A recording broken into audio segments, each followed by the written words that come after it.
Oh, good morning. Good morning. It's the 29th of December, 2025, and I'm in Jacksonville, Florida to interview Air Force veteran Ryan Williams Sr. And Ryan, you're in Tampa, Florida. Is that correct? Yes. Excellent.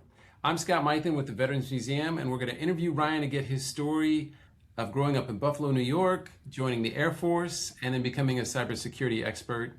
And we're doing this for the Library of Congress Veterans History Project. So, Ryan, thank you for agreeing to sit down and tell your story. Thank you. This is a privilege. Yeah. And if you don't mind, we're going to start at the very beginning. Tell us about growing up in Buffalo. Well, lots of snow, but so I grew up on the east side of Buffalo. To My mother, who's an Army veteran, so single parent mother who did a tour in the Army. So she was at Fort Bragg and Fort Dix before coming back home, and just hardworking woman, right? So my grandmother and my mother definitely set me up for success, even though we didn't have a lot, right? We were able to, get me to and from school, long walks through snow. Like I always tell my kids, they think I'm playing around. Like no, walking uphill through 4 feet of snow, right? And dress shoes because I went to a Catholic school because it was just the better institution in my area of the east side of Buffalo. I grew up in the Kensington Langfield townhomes, so it's a fancy way of saying the projects. But it humble beginnings, and it definitely led me to work hard, play hard, and ultimately, work my way towards joining the military. And you mentioned your grandmother was also in Buffalo. Is that right? Yes, yeah. So my grandmother, she lived to be in her 80s. But yeah, so while my mother was away in the army, my grandmother would walk me to and from school. Again, snow, sleet, rain, shine.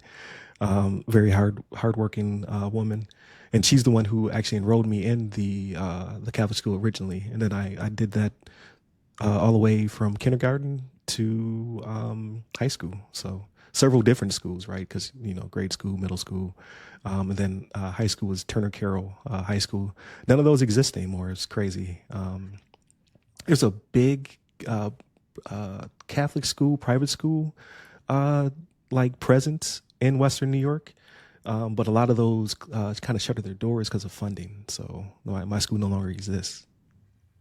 And the high school, was that a Catholic school or a high So it school? was Catholic school as well.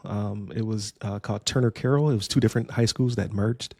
It was an all boy and all girl school, and then when I went there in the '90s, it was co-ed. What year did you graduate? So I graduated in 2001.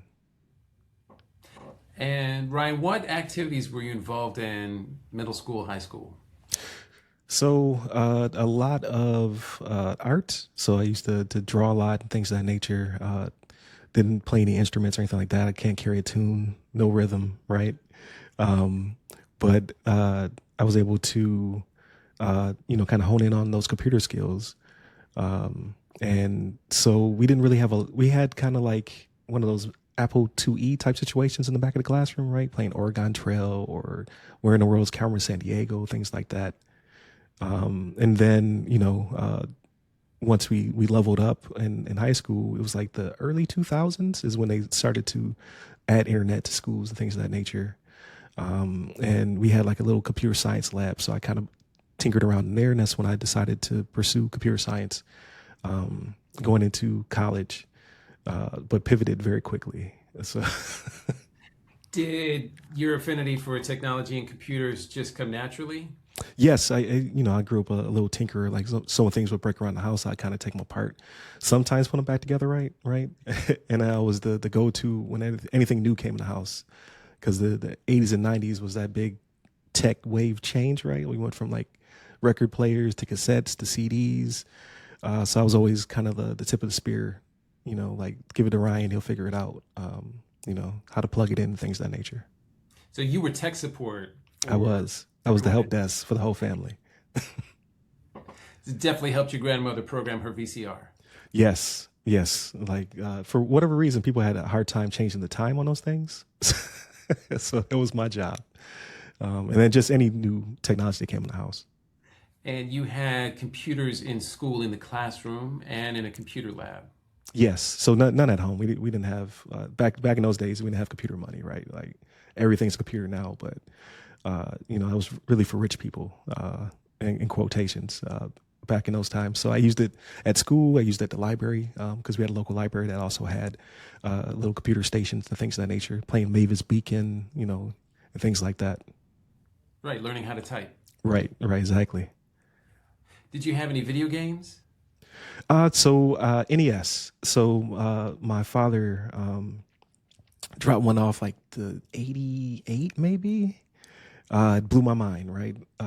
Cut on Mario Brothers. I had this little 13-inch tube TV with the wood paneling on the side, right? You had to change the channel to channel 3 if you wanted to use something. Like really old school days. But yeah, playing Mario and Bomberman, uh, uh, games like that, like Bayou Billy. It's a pretty obscure game, but it's one of the ones that he brought as well. So I had this shoebox of cartridges, and then it's kind of like how I got my passion for video games. And do you still play? I do not as much as I got a family and several different jobs going on right now, so I slide in when I can. Excellent. So, what were your friends going to do after high school? What were their plans? So for the most part, I had a very small circle. I was, the nerdy kid.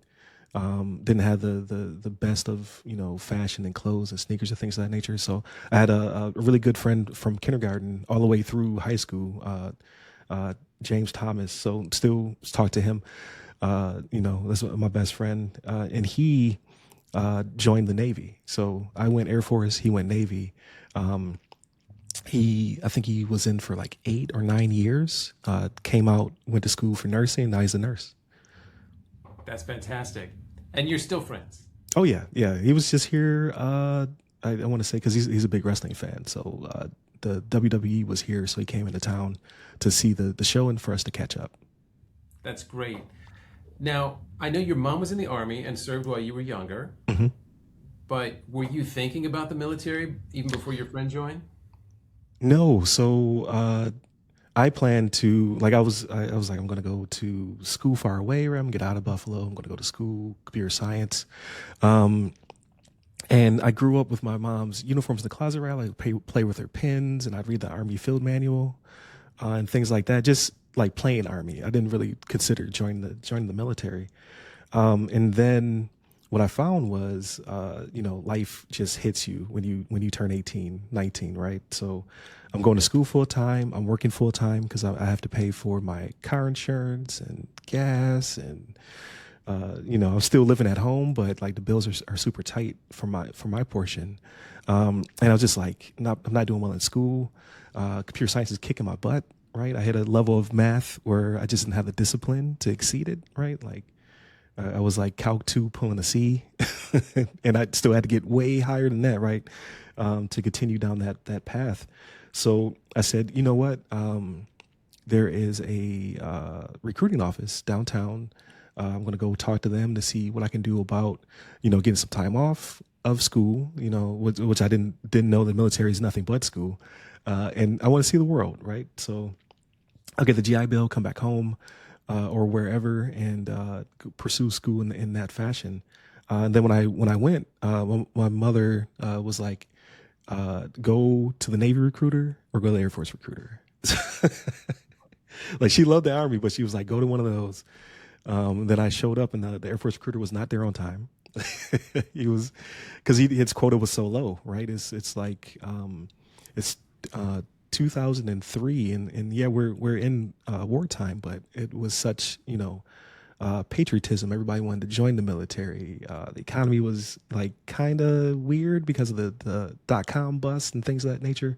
So there's a lot of people in, right? So I went to the Navy recruiter, took the ASVAB.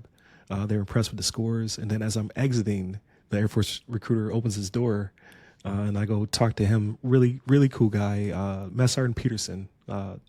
Was his name, but he hit me with the "We don't need you" pitch, right? Like, oh, he was a master at it. So I walk in immediately. He was like, I don't need anybody. You can leave.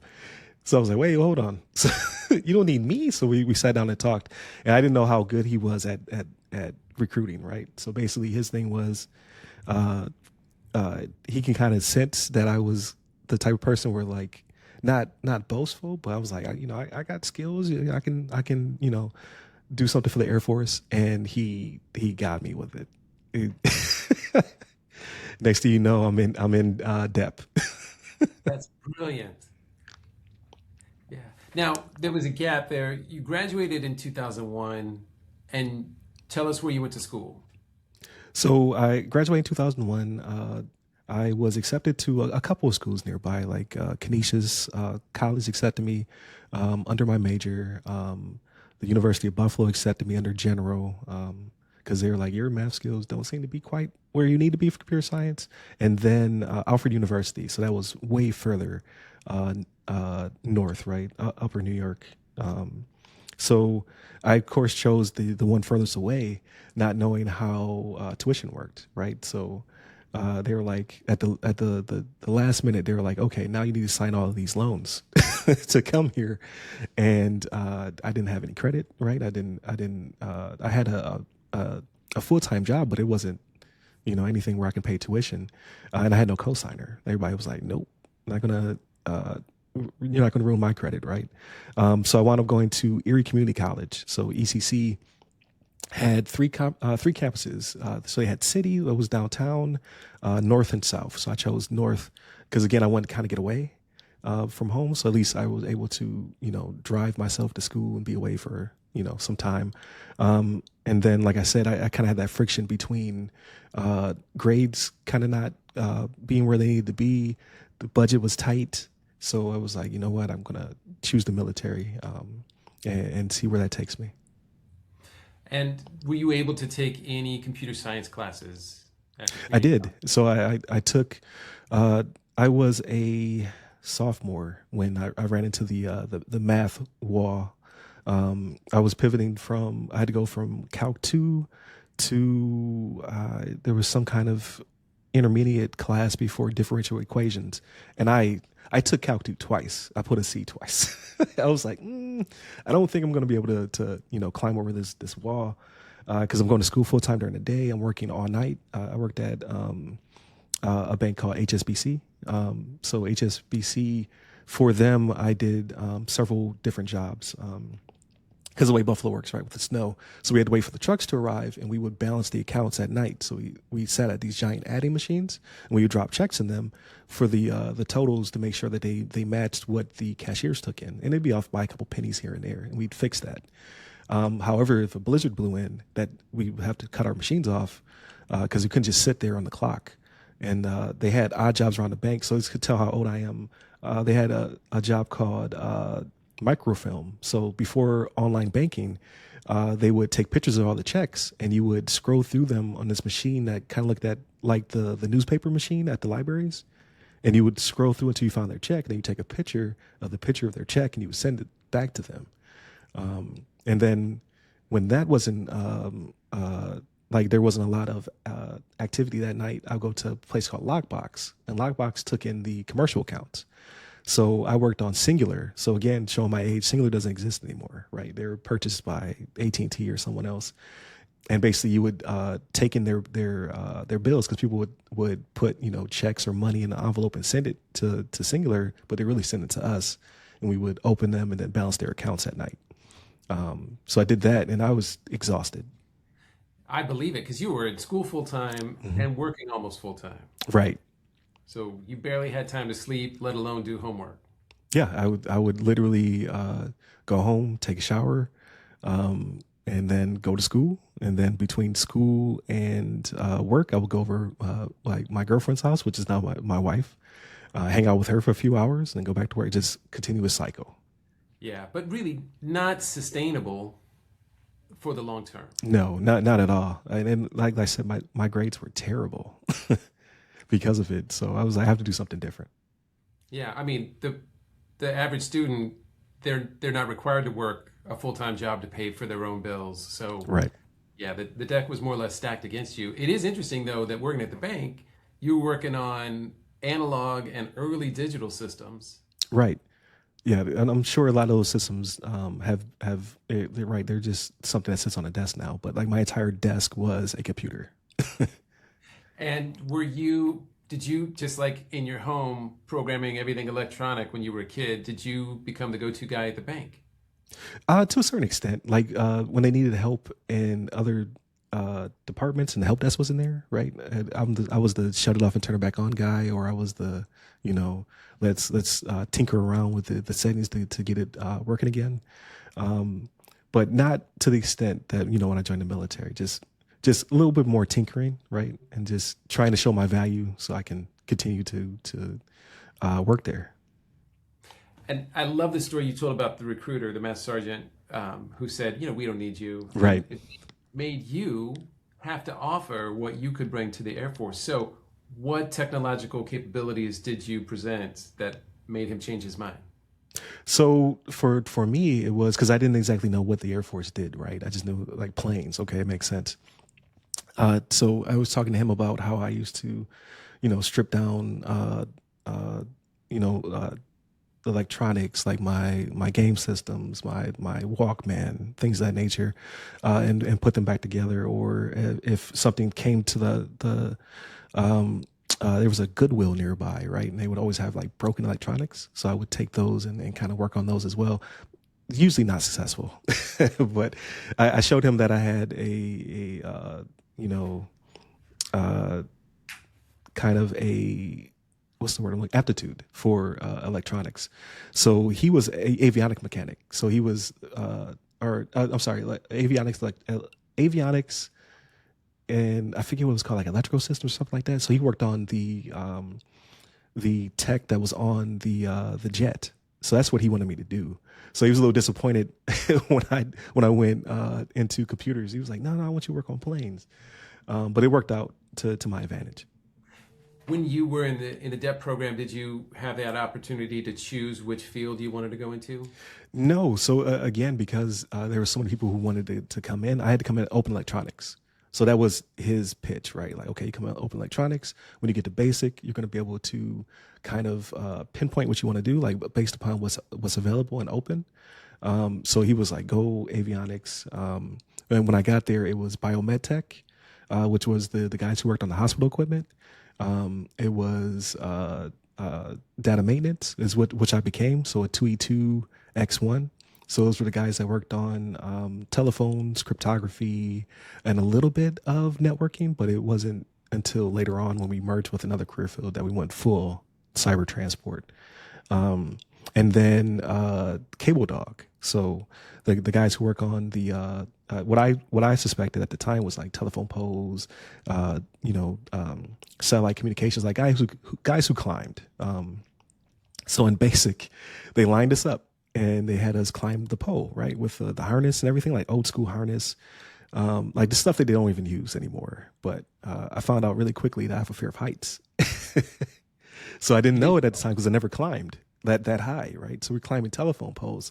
I got to the top, and you're supposed to lean back in your harness and let go. So it's like a trust exercise. I could not do it. So the TI is screaming at me from the bottom, and from my perspective, it felt like I was like 1,000 feet in the air. I was like, no, I'm not gonna let go. So automatically disqualified. So it came down. He chewed me out, and he was like, pick one of these other two. So I picked biomed tech. I picked data maintenance, and data maintenance had an opening.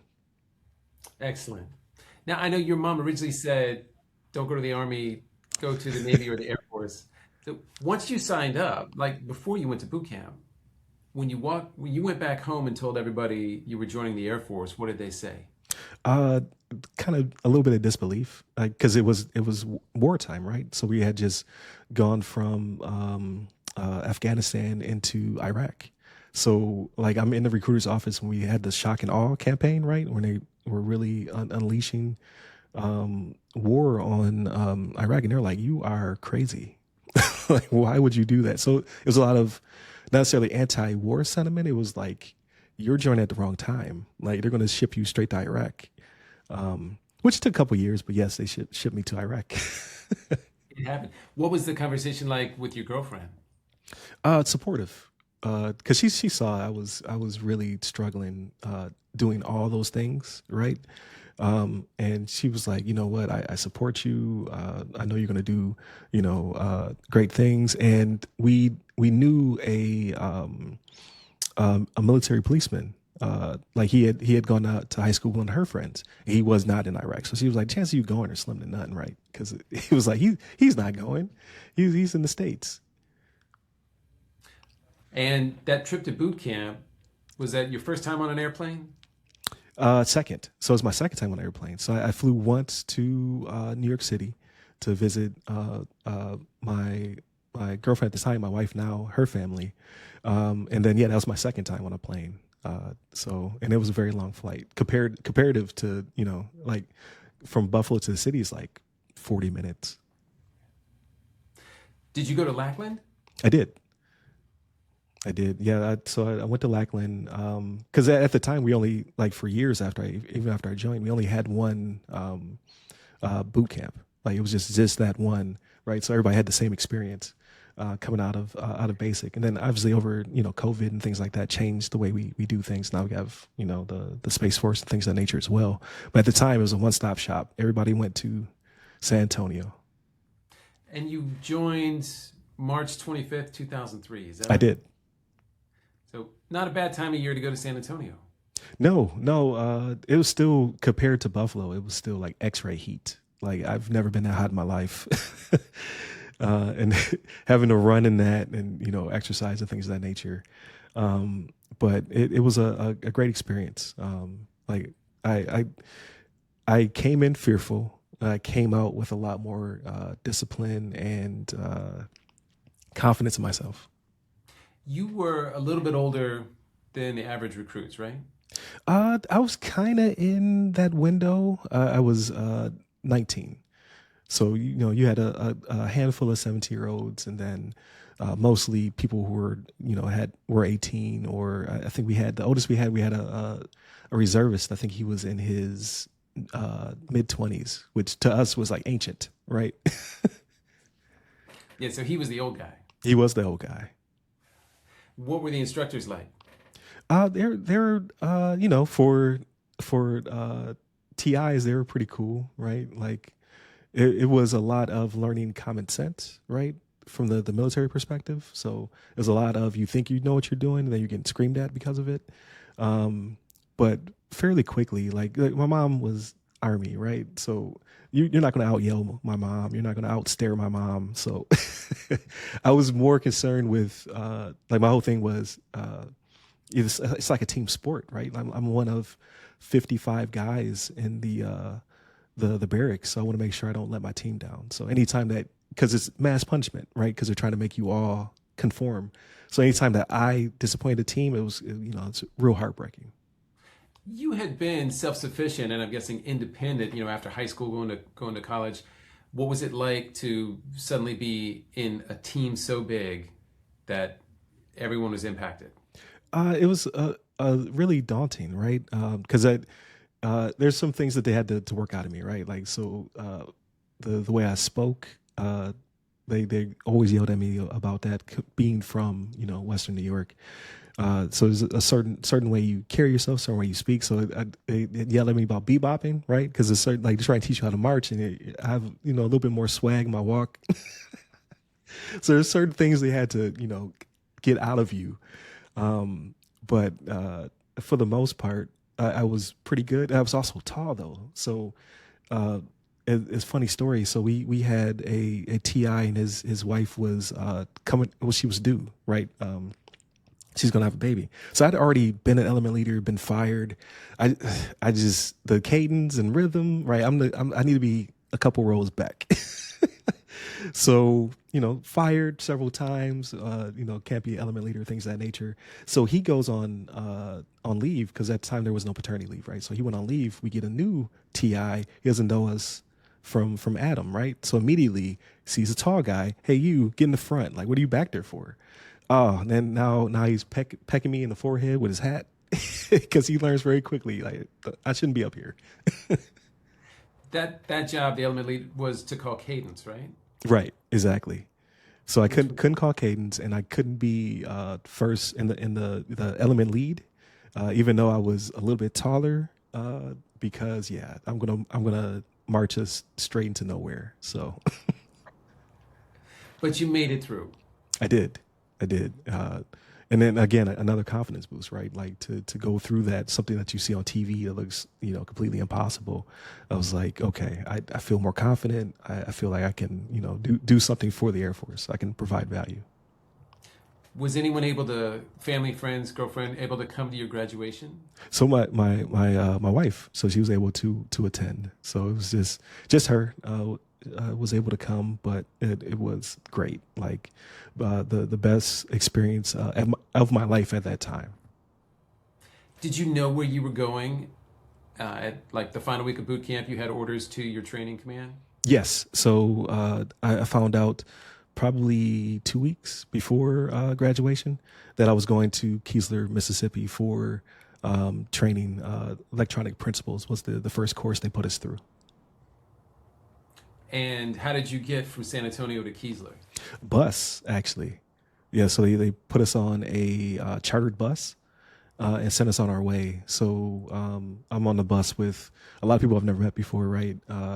And it's people who are going there for weather or for, like me, data maintenance. Or we also had guys that were going for SATCOM, so satellite communications, but they had to go through EP first. So it was a big mix of people who would be there for like, weeks, to people who like would be there like me for 7 to 8 months, to weather guys would be there for a year or more. Did you have to wait very long before you classed up? No, it was fairly quick. So you mean in the sense of like getting my class and then attending? Yeah. So EP was like immediate because they had several different AFSCs, so they had to make sure that one kicked off as soon as we arrived. And then those guys, the satellite communication guys, I think they went to Fort Gordon and they left us. And then the data maintenance guys like myself, we remained there. And then we had a little bit of a break between the two as they kind of filled classes and things of that nature. So what was the data maintenance curriculum like? What were the classes like? So they went in blocks. So you had your basically your familiarization. There you go. There's the word. Where they're trying to get us used to how PCs work, right? So we're stripping down PCs to put them together, and I loved it. It was great.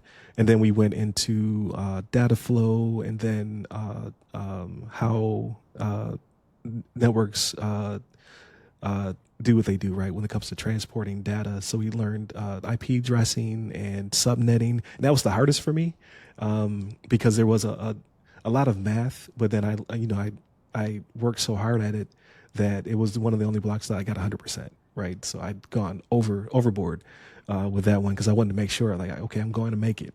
I cannot have any issues.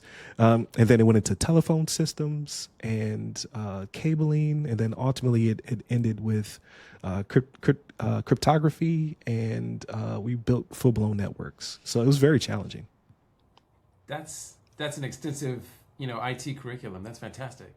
Yeah, it's again, like military training is phenomenal. Like you think of, old equipment and it's going to be mostly physical, but no, it was like really broad and opened my eyes to computer systems and networks and security. So it was great. Did you connect with any of the instructors? For the subnetting class, I cannot remember her name. It's been 22 years or something like that. But she was awesome, and she knew I was having issues at the beginning. So she worked with me to make sure that I would pass. So when I took the test, it's before virtual testing, right? Before we were sitting down with computers. So you're filling the bubbles, what have you. So I turned into her, and her eyes are like humongous. So I'm like, oh man, I failed. and she was like, congratulations, and gave me a certificate. Like a very, very, a lot of pride in that moment. It's fascinating to me to know that just a few months earlier, you were working so hard to make money to pay so that you Right. could sit in a classroom. Now you're getting paid to be a student. Exactly. It That gives you a totally different perspective. on it, and just having the ability to focus, right? Like my job is school, really, changed everything. Now, you had mentioned you had struggled as a kid financially, single income. What what did you get with like your first Air Force paycheck? Ooh, my first Air Force paycheck. Um, so I paid my phone bill because at the time I just got my first cell phone. So I had a Sprint. It was a brick. So I bought a phone. I paid the phone bill, and yeah, the rest went into the account for whatever was next. Buying snacks and stuff like that, or buying new civilian clothes. And your girlfriend was back in Buffalo? She was. So that's a lot of phone calls. It was, yeah, and letters. So and that was back in the day where you received letters, right? So I still have them. I still have them. I have this plastic Tupperware type thing where I keep all of my military stuff. And yeah, I still have the yearbook and her letters. We look at them sometimes. Is cute. After a 25-year relationship, we've been married for 22 years. So it's That's amazing to look back at the beginning of our relationship to till now. so you were writing letters even in boot camp then. Yes, yep, writing letters back and forth, a lot of stamps, and it just wasn't like technology wasn't where it currently is. It was really scarce, right? It was hard to find a PC that was open for you to use, even until probably, oh man, I would say my second assignment, because even in my first assignment, we only had one PC for all the airmen. It was like, if you want to use it, you better get there and get to it. And did you call your mom and check in occasionally? I did, and at that time it was, in basic anyway, it was phone cards and payphones. So we had like rows and rows of payphones. You would go there and you would, make your call with your calling card, but you had to be respectful of time, right? Like it was like you had to make sure you got off because a TI would appear behind you to let you know it's time to get off the phone. And the data maintenance school was at Keesler Air Force Base, which is on the Gulf Coast. What did Yes. you think of that whole area? You said what did I think of the area? Yeah. It was different. So my initial impression, so coming from again Western New York, we the bus pulls up and there's a historical plantation before you turn into the base and has a giant Confederate flag. So automatically, right, not knowing the South and the history and how some people like the people where I grew up, if they waved that flag, it was bad for business. But when you came down south, the different people had different levels of pride and history behind it and things of that nature. But it was my first encounter with it. So I was like, oh man, it's going to be bad. But yeah, everybody in Biloxi was very nice. It's very melting pot of cultures. My first casinos, right? Because there was lots of casinos and things down there, buffets, things of that nature. So it was a really good experience. I had some friends who went a little bit upper, like they left the Gulf Coast and went a little bit further north to visit, and they didn't receive them as well, right? So it's very different culture, but for the most part, I had a great time. Did you think the Air Force Base had an effect on the surrounding area? Oh, absolutely. Both that and the gambling industry. So it put a lot of people coming in for vacationing and things of that nature. So it was a really healthy mix of people. So it was closer to being home than not. That's good. And did you make some friends while you were in school? Yes. So I keep in touch with my second roommate. So him and I were at Keesler together, and then when we graduated, we parted ways. But then we reconnected at my third assignment in Alaska. But yeah, we talk on a almost weekly basis, and catch up with our families and things of that nature. That's great. Now, you mentioned struggling a little bit in one of the classes, subnet, and then doing very well. Did you do well overall in the training? I did. I ran into one stumbling block. So there was another block of training. I can't remember if it was the phone switching or I think it was cryptography. And I think on one of the quizzes I missed it by like a point. So then I had to repeat that course, and I obviously aced it the second time. But in doing so, I feel everything happens for a reason. So everybody who was in my initial class, none of us had the same assignment. But in my the class I washed back into, half of them were going to Mountain Home. So I got to meet people in my technical training that I would ultimately fly out to Idaho with. Very So cool. it kind of worked out. Yeah, when you're near the end of your training, just like boot camp, you find out where you're going. You got your orders. Right. I had no clue where Idaho was. So initially when I saw it, I was on the phone with my girlfriend, right, my wife, and like I was super excited. Like I put in for nothing but overseas and East Coast bases. So I either wanted to go back to the East Coast or I wanted to go to Japan, or I put Germany. Like I just wanted it to go. And then I opened it up and it says Mountain Home ID. And I was like, ID? I was like, India? Indonesia? Like, do we have bases there? And I was like, Idaho. And again, support. She was like, because she could hear my like the soul leave my body. And she was like, it's going to be okay. Like, you're going to be okay. Like I'll, because our wedding was planned for after my graduation. So we got married in November, the week of Thanksgiving. So I graduated, went home, we got married, and then she was supposed to come with me. So she was ultimately going to have to come with me to Idaho. So, but she was very supportive. That's fantastic. Were you able to get her added to your orders? After the fact. So after I arrived in Mountain Home, was when I was able to give them our marriage certificate, and then they were able to fly her out. Which again, funny story. Like military flights are so cheap, or I should say, they buy the cheapest flight. So they flew her over Idaho to Seattle and then back. How did you get from Mississippi to Idaho?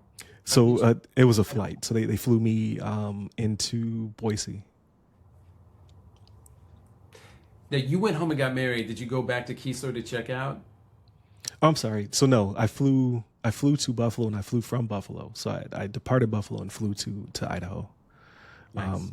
So we were able to coordinate all that just before I left, which was different, right? I had to learn how a government travel card worked, and like that was like brand new, and I didn't have a lot of experience with credit cards and things of that nature, because they're kind of, again, I was kind of younger, didn't have a lot of credit, things of that nature, and no one was going to give me a credit limit where I could buy a plane ticket. And luckily, that was before DTS, so you did an old school. Right. Yeah. Right, exactly. Yeah, before and DTS grew on me later on. So just before I got out, I understood the ways of DTS. But yeah, DTS was a nightmare at the beginning. So you told us about the first impressions in Biloxi. Tell us about Mountain Home. So Mountain Home was like nothing I'd ever seen before. It was flat and brown, and I expected there to be mountains, and there were, and they were like very far in the distance. I found out that it was initially called Rattlesnake Station when it was established. And all the streets had numbers because it was an old coal mining town. So that's how they got around the town and what have you. So it was different. And I was trying to prepare my wife for what was to come. But it was hard to explain. It's like, hey, everybody goes to the Walmart because like the mall, everyone, is quiet, it's very rural, and then she flew in the middle of the night, so she didn't see anything, right? So I drove her from the airport to her home, and it's just pitch black, so she doesn't really get to experience it until the next day, and then she's just like, what did you get me into? Did you have a car? So I purchased my first car just before she arrived. It was a Chevy Cavalier. It was the only thing on the lot they would give me. Because you're just establishing your credit. Right, exactly. Now, how did you go about finding a place to live? So that was funny as well. So it was me and my wife kind of working it out over the phone, where she would look up ads and things of that nature and find things that were in our budget. Because at the time, I want to say an E3 was making like 700 and some change in pay. So we found a home. It was a half. It was like I can't remember the address, but it was like let's say 321 and a half southwest east or something like that. And come to find out that it was the landlord's. He converted like garages into homes, and he was renting them out to airmen. So that's why we didn't have real addresses. But it was still a good place to live. It was so, and we really got to, you know, learn each other very quickly because it's the first time we're away from our homes, first time we lived together, and so it's basically a 1 bedroom with a kitchen, one door, and one window. And yeah, and then tumbleweed blowing by in the distance. And so she is now getting acclimated to Air Force life and going on base and shopping Right. and that, right? Was she done with school, or did she work when she got out there? So initially she was already in school. So when I was going to ECC, she was going to DUFL college, also in Buffalo. So it was a matter of transferring to Boise State and kind of like figuring out, you know, where in the while things were settling, where to work and things of that nature. So I think at the time she's working at the daycare, I want to say, and then you know, she started at Boise with the big Smurf turf, right, the blue field, and she started to go to school there. But ultimately, again, I PCSed again and then had to transfer again. So a lot of her having to start and stop her career early on through, you know, the rest of my career. Yeah, a lot of challenges. Yes, exactly. So Right. again, very supportive. I was going to ask, were you attached to a squadron at Mountain Home? Yes, so I was a member of the 726 Air Control Squadron. So Hard Rock was our nickname, and there I was data maintenance, working on we call them UTCs, so unit type codes for deployable packages. So this one was the ANTYQ 23 Alpha, or Tactical Air Operations Module. So this thing was attached to my career field, and I had no training on it. So what they would do, because there were so few air control squadrons in the militaries, they would send you back to Keesler. So you would be assigned to the air control squadron. When I arrived there, they were actually in Afghanistan supporting the mission there. So I'm there for training and waiting for my team to come back for reconstitution. And I'm learning this tactical air operations module while I'm there. And then they send me back to Keesler for more advanced training.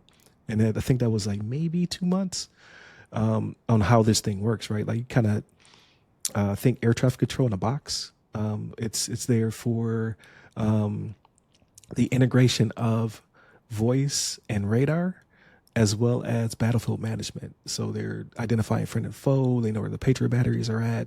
They have an eye on fighters, troops in combat, things of that nature. It was their job. I think they're called 3 Charlie 5s or something like that. I can't remember the career field, but that was what they did, and I supported them by working on the equipment. So we had ground radar, we had UHF in the box, fiber optics, and just think of retro looking equipment, right? Like you think of like Aliens movie, or you think of like Retro Future. That's what it looked like when you entered the box at the time. But it was a definite learning experience, and they were networked together, right? So you would learn how to, maintain the box, maintain the radar equipment, how the crypto inside of it worked, and then you would then go into how these things network together, how they work together, how the telephones work. So it was a lot of my training all put together, but in really retro looking package. But it sounds like a very complex system. It was, yeah. Some people really, really learn the equipment, like they're like one with the box, right? They can go in there and hear it and know what it was doing. I was, I enjoyed the work, but I want to work on something a lot more high tech. And they were coming back from a deployment. My guess is you had an opportunity to do some maintenance, long maintenance, deep maintenance on these units that had been deployed. Is that right? Yes. And so the different ACSs took our own equipment out there. So we took it with us, right? So we worked on it, we trained on it, we knew our gear, and then it would be in the back of a C-130 with us as we entered. We went to Balad, Iraq, when they came back. So they did Afghanistan, and then when they came back, we trained, reconstituted, and then I went with them to Balad, Iraq in 2005. I think it was May to December of 2005. And work the gear in actual theater. And what was that deployment experience like? Interesting, right? So when we're doing the training, we're doing field exercises. Like we're still doing that old school where you're digging trenches, you're digging hasties, right? You're putting up perimeter wire, and in this case, we're flying in to an established base where you have 30,000 Army on the perimeter of this base. And then we're, nestled in the middle of it near the air control tower. So we're trained for outside the wire. And then in this case, when we got in theater, we were inside the wire. So it was a different experience. But I learned a lot. You mentioned when you went to San Antonio, the heat was intense. Yes. What time of year did you get to Iraq? Oh, we arrived in May. I want to say. I think it was either April or May, and then we left in December. So it was. I always say I will never forget the smell of hot rocks. Like everything, like all the rocks are white because they're bleached white by the sun. It just smells like just sand and heat at all times, and it's just a different beast, right? You have like sandstorms blow in. They look like blizzards, except for they hurt your eyes. And then it was during the time where they had lots of burn pits and things of that nature. So we called it the trash fog. So you'd wake up in the morning and it would have settled down on us after they burned all night or whatever. So we'd go to the top of these things called hazes, right? They were like bunkers that were built by the Iraqis, but we took over the base. We sit on top of that and just wait for it to dissipate. So, you'd wake up kind of coughing and have to escape the trash fog. And you were okay with heights at that point? So it wasn't that high, like maybe 20 feet off the ground. So it wasn't like the telephone pole height, which I never got adjusted to. Because later on I worked with the cable dogs and I'm not climbing that. It's not going to happen. This deployment was with the air control squadron from Mountain Home. Yes. How many were in your unit, and what was that unit like? So it was a couple hundred of us, I want to say, and then about half of us would leave, because there was a CONUS mission as well that they used the boxes for. So we'd take about half with us, another half would stay, and they would continue to do their training and their mission in the U.S. So you deployed with people you knew, right? So I think out of all the people who left, like maybe one person was a person we didn't know because they had to rotate in to replace a person. So they had to backfill. But everyone else, you already established a relationship with in Idaho, and then you went to Iraq with them. So that was pretty cool because you already knew the people. You already had that camaraderie built in. It was just you're in a new environment. And you'd been training on this equipment for what, a year and a half? Yes. By the time you deployed? Yes, by the time I deployed. So did you feel comfortable in your technical ability while you were deployed managing the equipment? Yes, I would say so. Again, I wasn't the best with the gear because it was, I'm younger, a lack of discipline, a lack of interest. So I can get the thing powered up, I get the thing, running. But you had people who were like really passionate about the equipment. So having that mix, I think, really strengthened the team. Because if I couldn't figure something out, there's plenty of experts. You'd be like, okay, what is it doing? Why is it not doing what I want it to do? And then we work it from there. But now I think that huge box probably sits on a desk somewhere, like because of over time it being modernized. Like I don't think they have to go out with those huge. I think they're called 530 shelters at the time.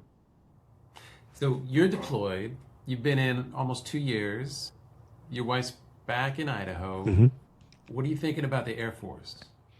Oh, so Initially, I came in to get the GI Bill, go to school, and have some school, right? Like I'm working towards my community college of the Air Force associates, right? My CCAF, and I think it was applied electronics or electronic systems, I think is what it was called. So I'm working towards that, and I newlywed, and we have a little one on the way. So I'm just ready to get back home, right? To spend time with my wife and prepare for our daughter to be born. And like, I'm really enjoying it, right? Like I'm in the best shape of my life, like, cause all we did was eat, like the dining facility was crazy. It was steak and lobster. And I'm in the gym, right? After hours. So I'm like in really great shape and just ready to move on to the next assignment. Because again, I wanted something that was a little bit more technology forward, and I wanted to see the world, right? So I have my dream sheet's nothing but Japan, nothing but Germany. I'm ready to go to that the next big thing, and I put Alaska on the dream sheet. So just before it's time to leave that assignment, I find out that I'm going to Alaska to Elmendorf Air Force Base. Where you would later connect with one of your early classmates, right? Right, exactly. So I'm leaving with one of my coworkers because he also has an assignment to Elmendorf. So him and I are going to PCS around the same time, and then about, I want to say, because I was there for 4 years, so probably 2 years in is when I saw my friend's name pop up on the assignment list. He was coming to us, so I was like, okay. So, but that assignment, again, great, right? So we fly from Idaho to Alaska. And once you get past the first winter in Alaska, you're okay. The first winter, though, it's rough. What's your wife's name? Shamir. So what was it like when you told Shamir you're going to Alaska? She was like, okay. But she had a great time. Again, once you get past that first winter, but it was our we had a little bit more freedom. I would say I put on senior airman just before arriving, so I had a little bit more rank, I had a little bit more income coming in. The schedule is a little bit better, right? Because I'm not doing a bunch of field exercises. I'm not gone for weeks. It's established, right? It's an NSA campus. We don't really deploy from there, so we know I'm going to be there for 4 years. I'm going to do my job. It's more of a 9 to 5. Even though I work multiple shifts, right? Like as you transition, because it's 24-hour operations. We met lifelong friends there, so we have friends that we still communicate with today. He's just about to retire, actually, and like bought our first home. We bought at the wrong time. We bought just before the bus, 2007. So we bought a townhome. So we have our own space, and we have our daughter, and then we have our son on the way. So it's like I'm having a baby every state.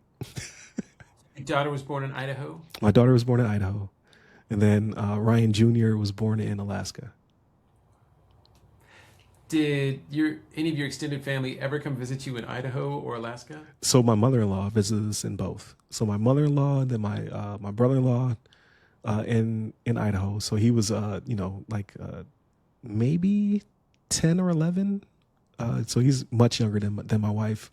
And then when we moved to Alaska, my mother-in-law visited us in Alaska as well. So she came up there. Again, like she's just like, it's freezing here. And to us, we're in shorts. It's like 40. It's like, it's a heat wave today. But that makes sense that the mother-in-law would come because you had the grandbabies. Right, exactly. And tell us about the town of Elmendorf, the base is Elmendorf. What's the town? Anchorage. So Elmendorf is in Anchorage. So it's not considered by, like if you go up to Fairbanks to the North Pole people, that's real Alaskan quotation marks, right? But it's still negative. It can get to negative 40 in Anchorage. But no, it's a really tight community. Everybody is super nice. We don't live that far from the base, so it's very easy to get to and from the base. I think we live like maybe 10 minutes away.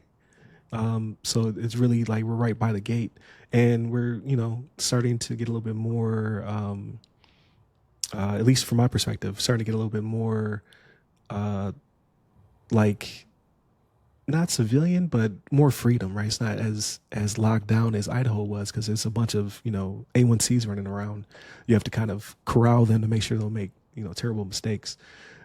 So in Alaska, it was a little bit more mature. They treated us a little bit more like adults, and it was a good time.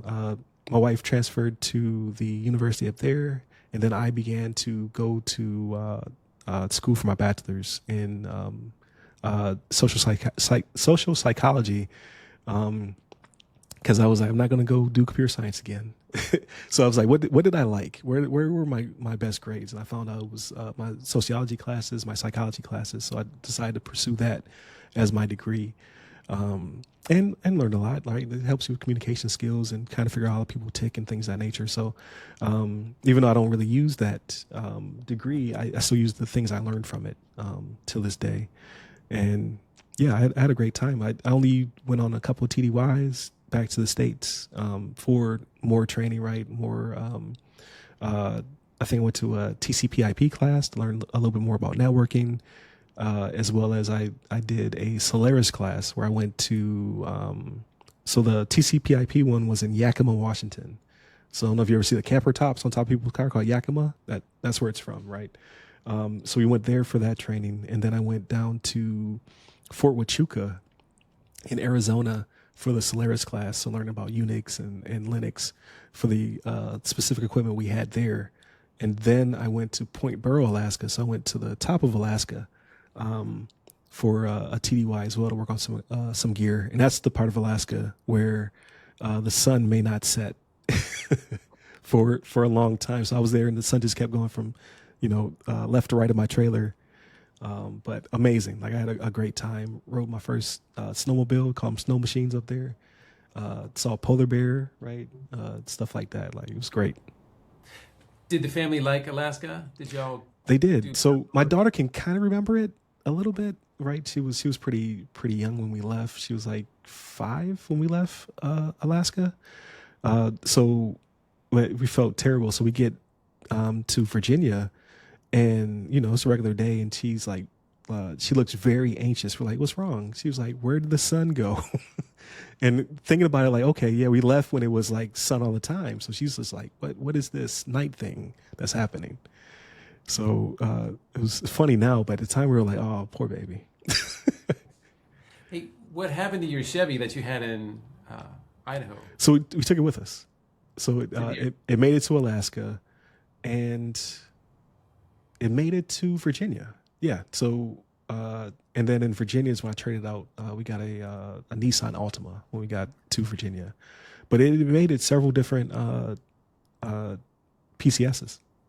You flew to Alaska. Did the Air Force ship your vehicle? Yes. Yeah. They shipped all of our gear. We wanted to drive, but I was like, I don't think this thing's gonna make it through the Yukon. Like, I don't want to chance it. So we flew, and then we waited at the port. They brought in the car and all of our household goods and things of that nature. And you got orders to Virginia.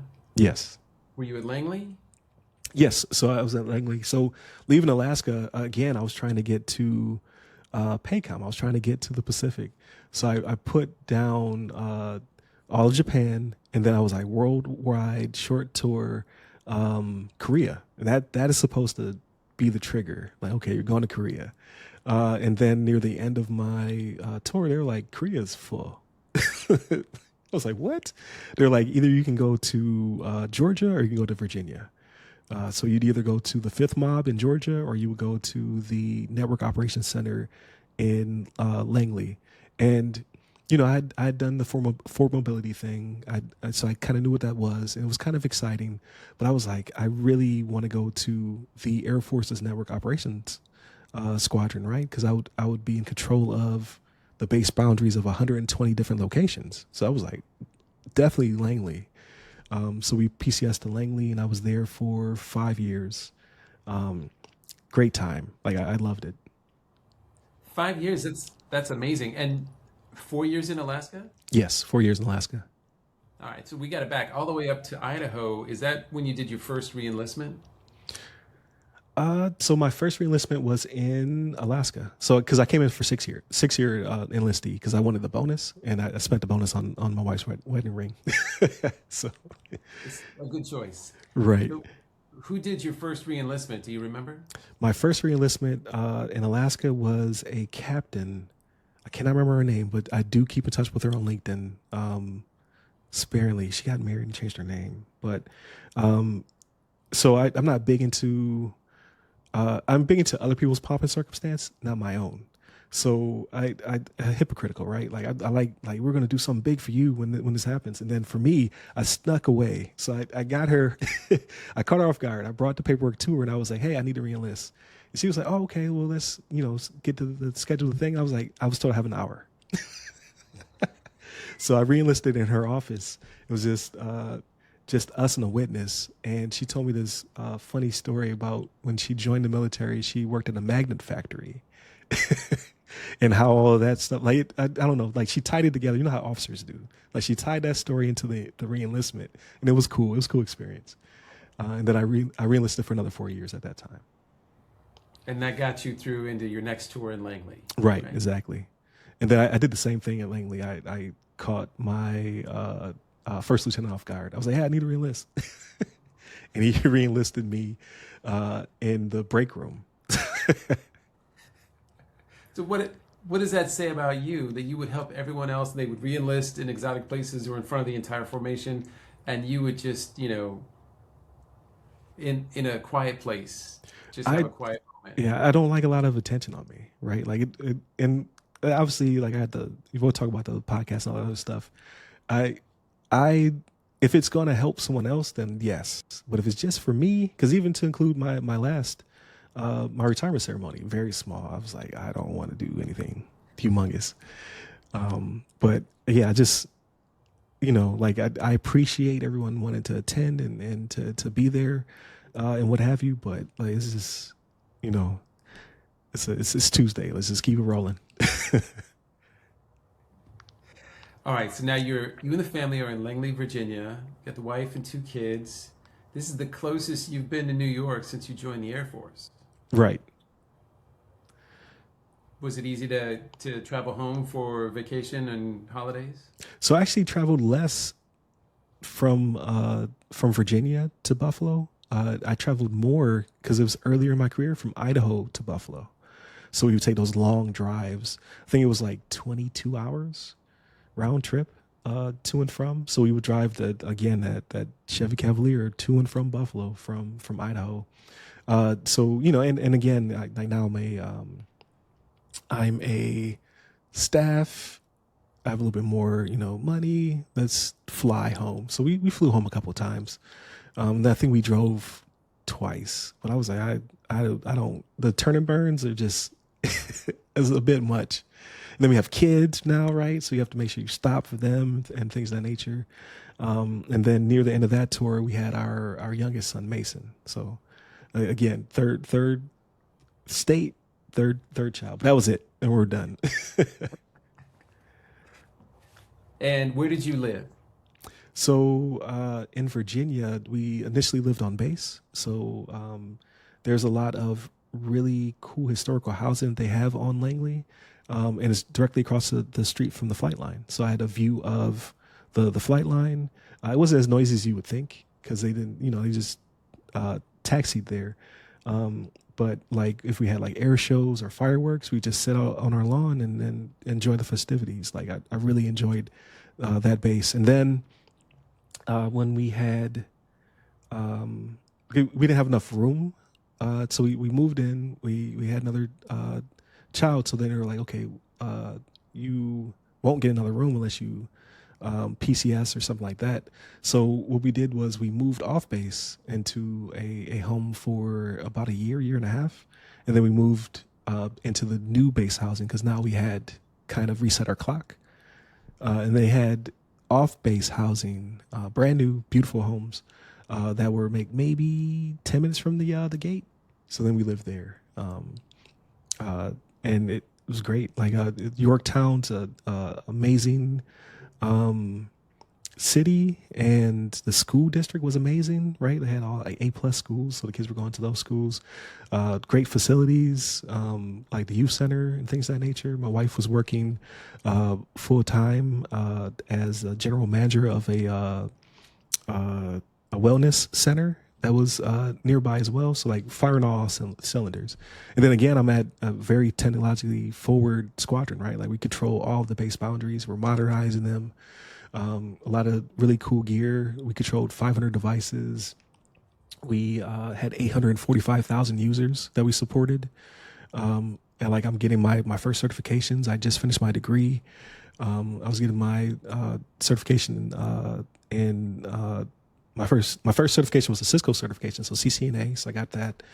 Finished my degree in psychology, and then I was really like everything was perfect, but I was like, I really want to do something cool. Before, like I'm at that in between, like that middle part, right? It's like, okay, because I'm going to re-enlist because I'm enjoying my time. My family loves it as well. But now I want to do something cool. So I saw an advertisement for the Joint Communication Support Element, JCSE. And I was like, these are the cool guys, right? Like, it's the comm guys for hire. They support all the co-coms, the 3-letter agencies, all the task force. I was like, I want to do that. So I uprooted the whole family very selfishly. And we PCS to MacDill Air Force Base.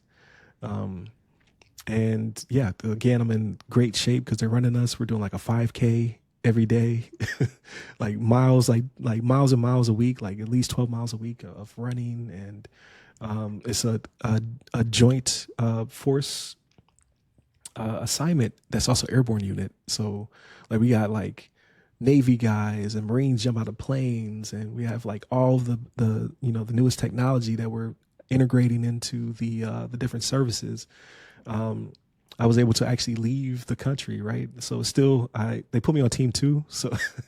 So we have different areas of responsibility, right? So team 1 is Indo-PACOM. So that portion of the world, that's when I was really shooting for. So I'm going to get to Japan.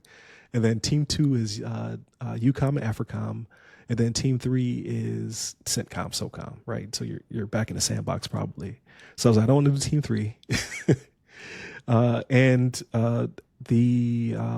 really good friend of mine that I keep in touch with today, a really good mentor of mine, Jeff Lodick, he was from Buffalo. You heard I was from Buffalo. I did my whole speech about the capabilities I brought and what I could do. And he was like, okay, I'm going to hire you. He was team 2. So you come AFRICOM. And I'm not sad about it at all. Like I got to live in Germany and Sicily for a year. I got to go to Morocco and to Israel several times over, Amsterdam. Like I was all over the place. Took my wife to Paris because I was already in Germany. Like it was an amazing assignment. And I got to work for some really cool organizations and saw amazing things. So I thoroughly enjoyed it. This is the travel opportunities you were looking for when you first walked into that recruiter's office. Exactly. And this was 2015 to 2020. So I spent a quarter of my career in this. I was like, I don't ever want to leave. And they're like, but you have to leave. This is also your first joint command. Yes. Now, on your deployment, you had been around other services, but the Army was doing security, but at the end of the day, you went back to your Air Force unit.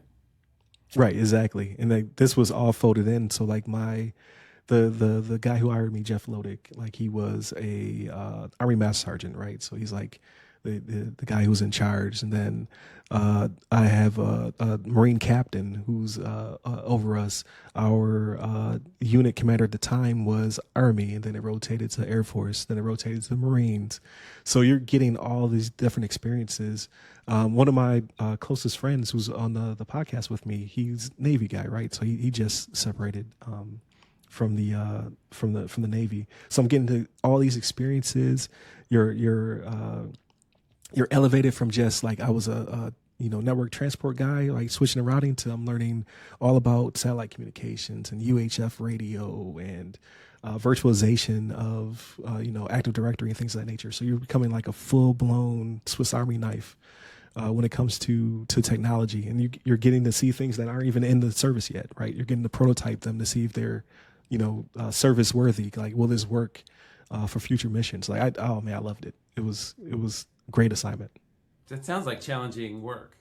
Yes, because sometimes you would get something there like, hey, we need you to take this to Germany.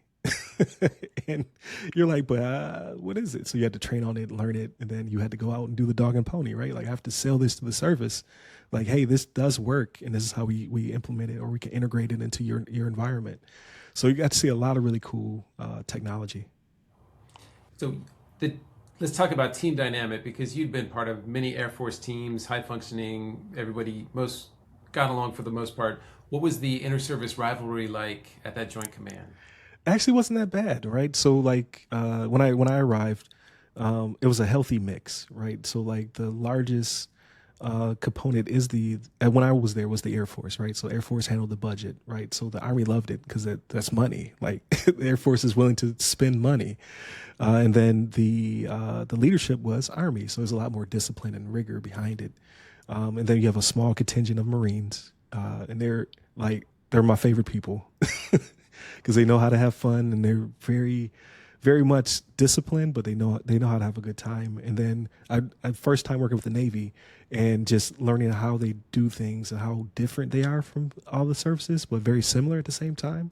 So getting to learn how they do business, and they were kind of in charge of the network at the time. So getting to understand how they approach networking when it comes to CONUS and the fleet, and I got to go on ships. It was amazing. That's cool. Probably Navy ITs and crypto techs. ITs and ETs. ETs. Okay. Wow. And just a small group of Marines, but you really only need a few Marines to get the work done. Right. And they were the HF and UHF masters. Like, Marines still use radio equipment. And they're so used to working on hand-me-downs, right? Like, not in a disparaging way. They just have a really small budget. So whenever the services are decommissioning something, the Marines are very eager to take it in. And because of that, like, they have like a phenomenal understanding of using radio for networking. Like, I was like, you're doing things that I didn't even know we could do with a radio. It's just because they have that discipline. That's what they're exposed to. It's just like, this is amazing.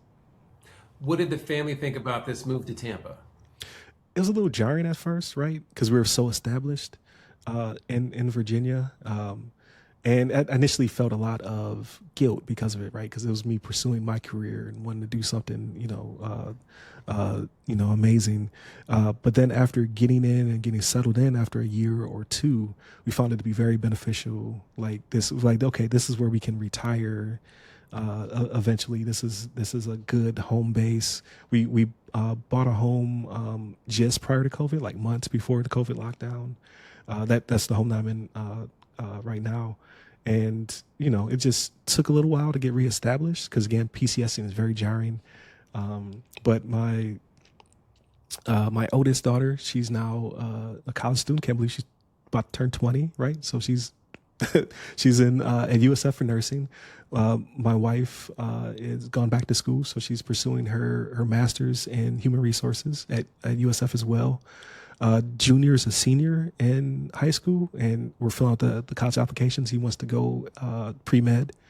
And then our youngest, Mason, he's a whiz when it comes to programming and things of that nature. Like, so for Christmas, he got a laptop and a Python book. That's how engrossed he is in making games and coding. So it was a good move. But yeah, that first year, I was like, oh man, I probably should have stayed in Virginia. And your wife was, managing a wellness store in Virginia. Was she able to find work in Tampa? So not initially. So that was a bit of a struggle because of the way, again, the economy was different here in Florida. So it took a while for her to get going. But once she did and became established, it's just that, you have certain resources, you have friends, you have a network established. And it's easier for me because I'm going into, an environment where, like, the military functions a certain way. I have a certain rank, certain experience.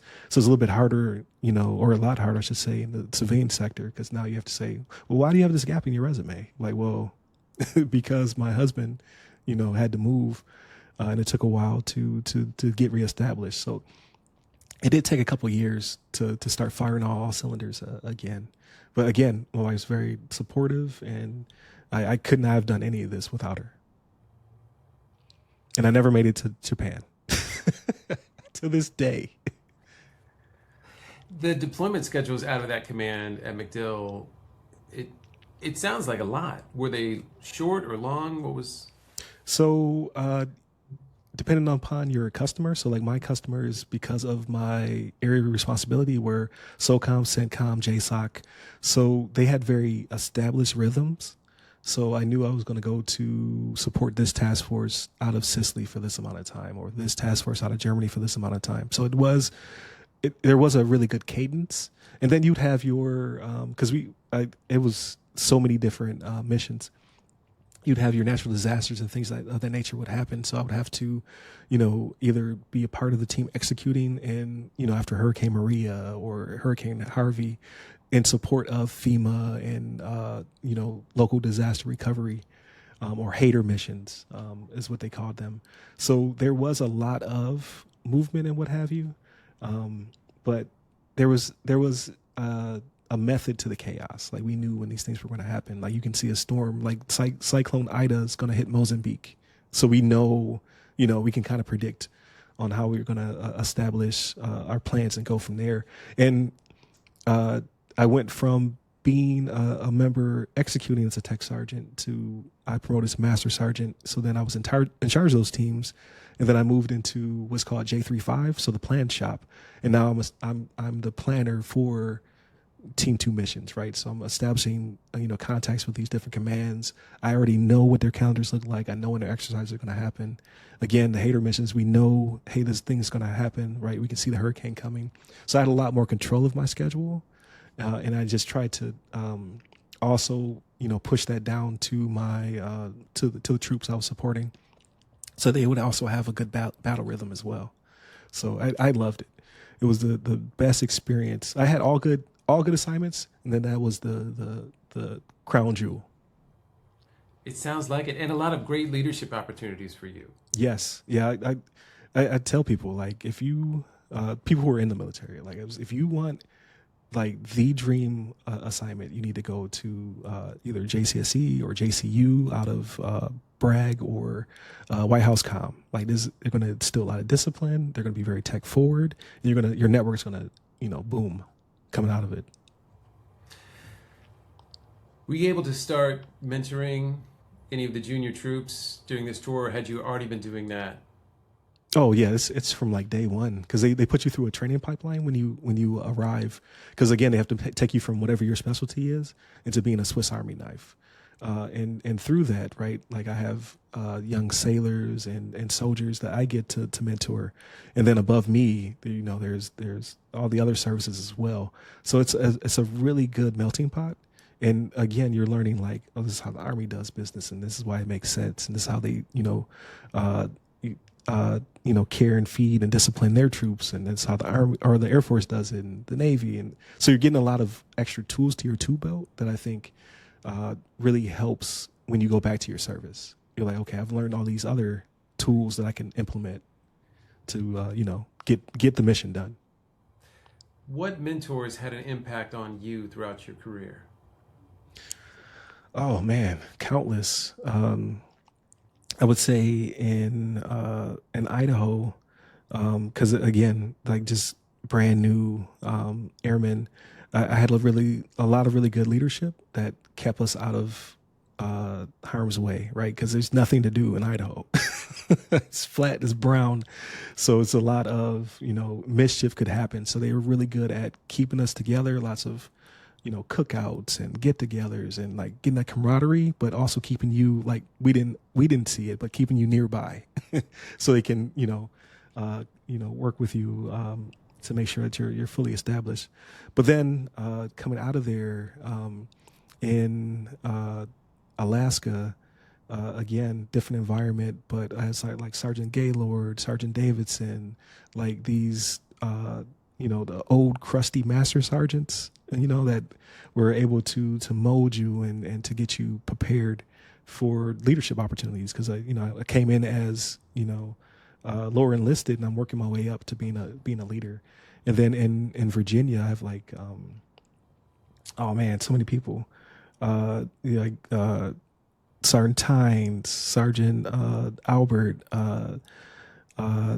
Master Sergeant Jackson. Like these are people who saw something in me because I came in there and I was just not just, but you come in there and you're on the operations floor and you're controlling these base boundaries and this equipment, and you go from that transition to, okay, I have a little bit, like now I'm in charge of the row, right? Like I'm in charge of this shift and make sure that things are happening and being executed properly. And then Sergeant Jackson got promoted, so they were like, hey, you're the only eligible NCO, so you're in charge of all of infrastructure. So they're having that mentorship to both peer and above, to like, okay, you've gone from leading 5 airmen to now you're in charge of a shop of 33 airmen, 11 contractors, and the base bound like 120 different bases, right? Like, so that's a huge shift.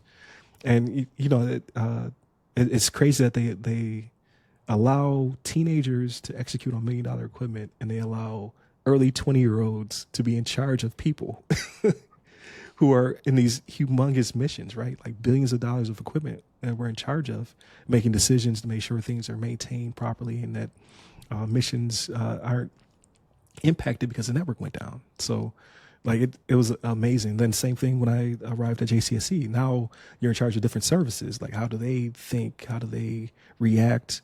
How do you utilize, those skills that they have to then execute missions for the, tier 1 task force and so on. So no fail missions.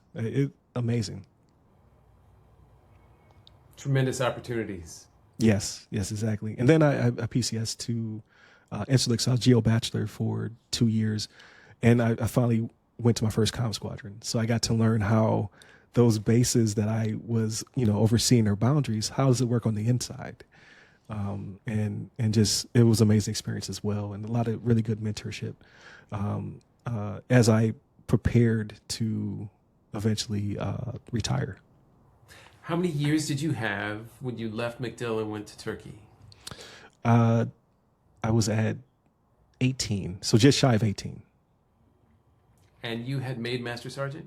Yes. So I made Master Sergeant, and I want to say it's either my 3rd or 4th time up for senior. So I retired as a Master Sergeant, so I did not make senior Master Sergeant. I think I missed it. Oh man, I was just in that grouping. Like the Air Force does it weird, but I was just in that grouping that missed it, and I for several years, I was just like, oh, it doesn't look like I'm gonna. Like if I stay in long enough, I might make the next rank. But I have a daughter that's about to go to college, a son that's about to go to college. I want to get home to my wife because I've been, out of the 700 and some odd days, I was home for maybe 70. So like, a tenth of the time I was in Turkey. So I was ready to transition and retire coming out of Interlick. That makes sense. And geographical bachelor tours are difficult. Yes, very much so. You must have re-enlisted a 3rd time before all this. So I did. I re-enlisted at JCSC again. I think I did it in the Bay, and they made me find people to attend. So it was like 10 people. And it was when the Air Force went to indefinite re-enlistment, so you could just re-enlist this last time. And then you can, serve the rest of your time. So I did that at JCSC, and yeah, like it was before COVID. So, so I could, if it was during COVID, I could have slid through and did it by myself. But they were like, no, you will have people, and you will do it, and in front of the people. So I grabbed, people I had worked with. I grabbed people who supported my missions, or I supported their missions, and we had like a little, gathering. And I re-enlisted for the last time. Well, I'm glad your last one, you had people around you. Right. Same thing with retirement. They're like, my chief at the time, he was like, you will not get your retirement certificate unless you do a ceremony. So I had my shop as well as people I've met from my time in Incirlik, and brought them together. So it was like maybe a room of 15 people, 15, 20 people. That's meaningful, though. Don't tell me you just wanted to go to your chief and get your retirement certificate from his office. I did. I had everything. Like I was like, I planned it perfectly. I filled out all the applications. I had everything ready. And when he received it, he was like, I'm not getting this to you unless you do something. I was like, all So right. there's a picture of you getting a retirement certificate at a ceremony. Yes. Yes, there is. He got me. All those trips you had taken, you visiting other bases, Sicily, Germany, you weren't stationed there. You were just, on temporary duty. Now you're at Incirlik Air Base in Turkey, and you're stationed there for what, 2 years? Right. So initially, just the 1 year tour. But I arrived there just after COVID. So it was October of 2020. And so full lockdown. So you arrive at the terminal, go to your hotel room, do not pass go for 2 weeks. So we'll bring you food, but you're not going to potentially give us COVID. So and that's where I kind of established the podcast. So because I was trapped in the hotel room 2 weeks, right, going crazy. So I called up my friends and we established our podcast.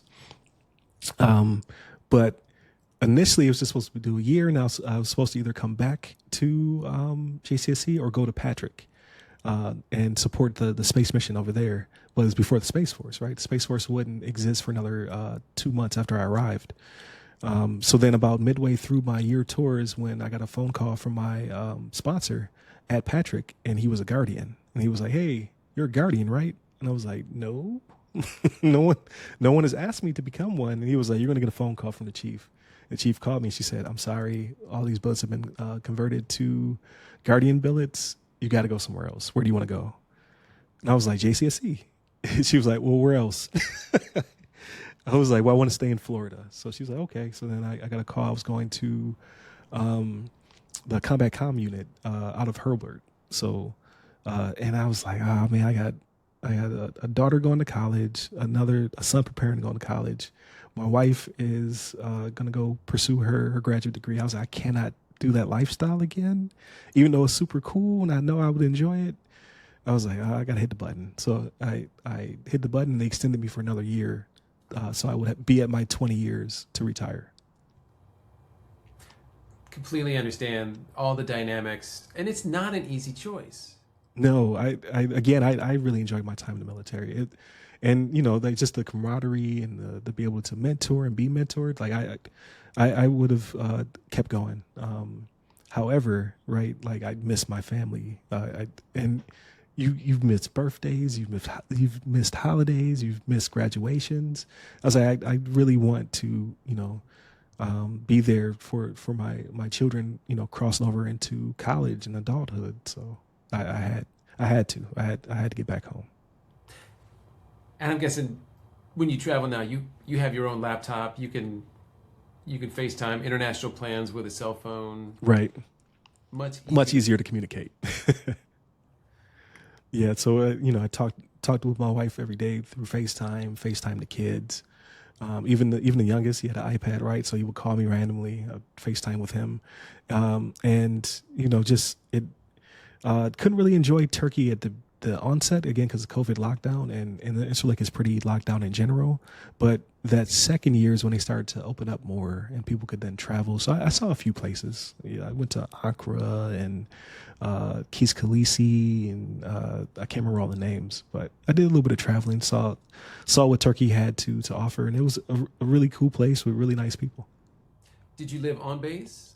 Yes. So you had no choice, and our base. So Incirlik, you have to live on base. There's some other sites where they get to live off because there's not really a base there established. Like they live in hotels and things of that nature. But Incirlik is an established base, and everyone lives on base. So I actually lived in a 3-family unit because they have to, because there used to be families there, so you have to maintain the housing, right? So people have to occupy it. So junior enlisted.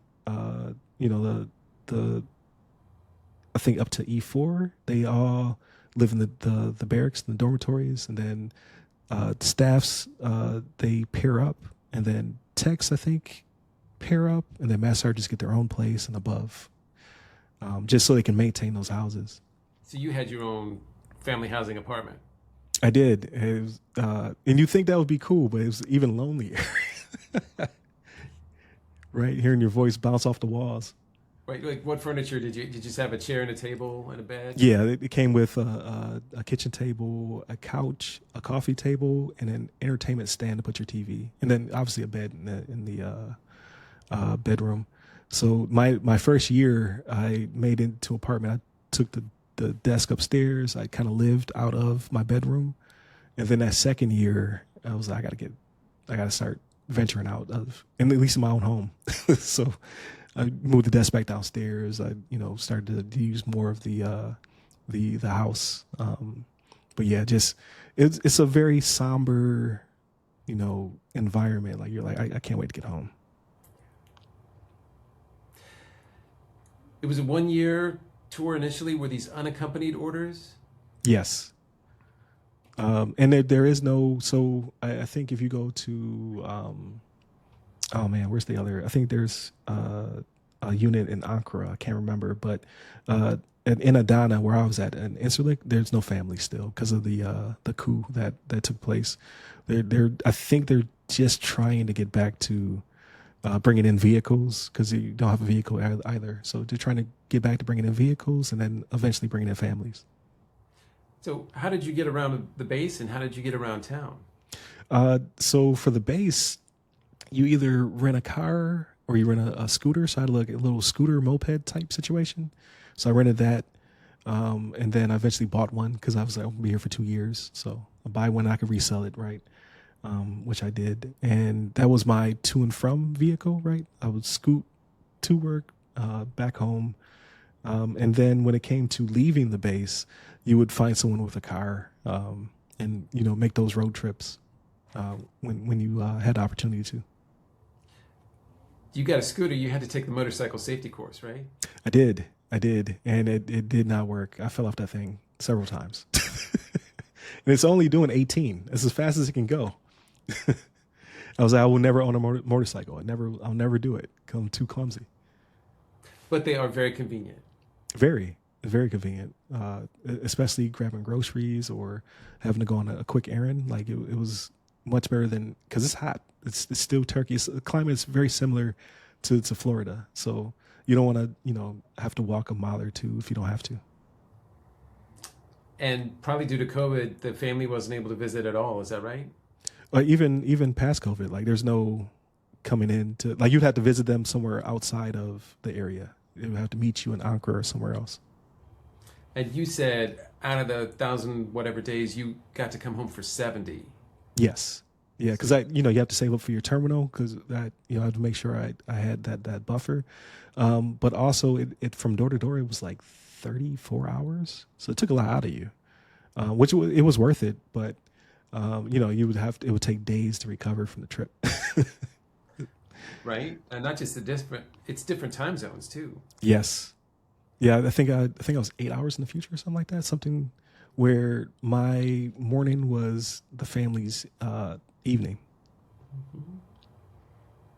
Yeah. It's tough to manage the distance. Absolutely. Like I think that was again, a great assignment. I met a lot of really great people and mentors, but I think it was the toughest assignment for me, being separated from my family for so long, as well as just the environment, right? Because you were really locked down pretty tight. So leaving during COVID didn't help at all. And then even after COVID, after those restrictions were lifted, you're still, kind of trapped on site. And so starting that tour with a quarantine in a motel room, you came up with the idea for a podcast. Tell us about that. Yes. So thank you for asking. It's called The Other Side of the Firewall. So initially started, again, I wanted to connect with friends and start talking with them. But it was also because I was talking to, because I was nearing retirement, even though I wasn't thinking about retirement, right? Retirement age. So I had a lot of friends that were going into cybersecurity, going into IT, and they're like outside of the military. There's not a lot of people of color. There's not a lot of women. So you might want to start establishing your network now. So I used the podcast as a way of uh, not only establishing a network, which has grown pretty significantly, but also uh, gaining contact with people who, have similar backgrounds to me, have, um, people of color, veterans, career switchers, like finding those people and then kind of figuring out like, how did this work for you? How did you make this transition? Again, not knowing that I would be making that transition a couple years later. But we grew from a very small podcast to we have almost 900 episodes. It's syndicated, so we're on WDJY 99.1 FM in the Atlanta metro area, and simulcast on the TuneIn app, and we have over 24,000 listeners each week. So yeah, it kind of grew over time, right? Over the 5 years I established it, and from it, I've kind of grown a LLC, which is service disabled veteran owned small business that does cyber consultancy, as well as I have the media R&B and the podcast, and now I released a book this past July, same title, right, where I took the stories of 26 people of color, women, veterans, career switchers, and neurodivergent professionals, and showed how they broke into cybersecurity and how the audience can do the same, or how you can help those who are trying to break into cybersecurity. And again, I released it in July, so it's kind of grown into this thing where I'm trying to establish myself again, add value, bring value to the community, and help people cross over because it's a tough transition. That is fascinating. I appreciate I'm it. so glad you were able to get that started from the hotel room online. Right. Yeah, it was just I had Anchor at the time, so I just used my phone. It was all audio, and then we found out how awkward that was, right? When you can't see people, so we transitioned to Zoom, and then from Zoom we transitioned to Riverside, just because it was great tool set. And then so we started as myself, my co-host Shannon Tynes. He's also retired Air Force. He retired like a year before I retired. Really good friend of ours who also worked, like we were all from Langley, even though I started in Interlick. Levon Maynard, so his mom's Army veteran, his wife's current active duty officer in the Air Force. Together we brought in different dynamics of cybersecurity. So I was the governance risk and control guy. Shannon's the information security system officer. Levon was the cloud architect, and we just told our stories. We talk about events as they happen, kind of in real time. Like if the internet issues, like when Azure had issues or AWS had issues. When CrowdStrike took down the airlines, like we talk about those current events, and then just get to share that with the audience, and hopefully break it down to a level where people understand. Since then, time zone varies, so me and Shannon are still doing it, but we've added Chris Abakan. He's a Navy veteran.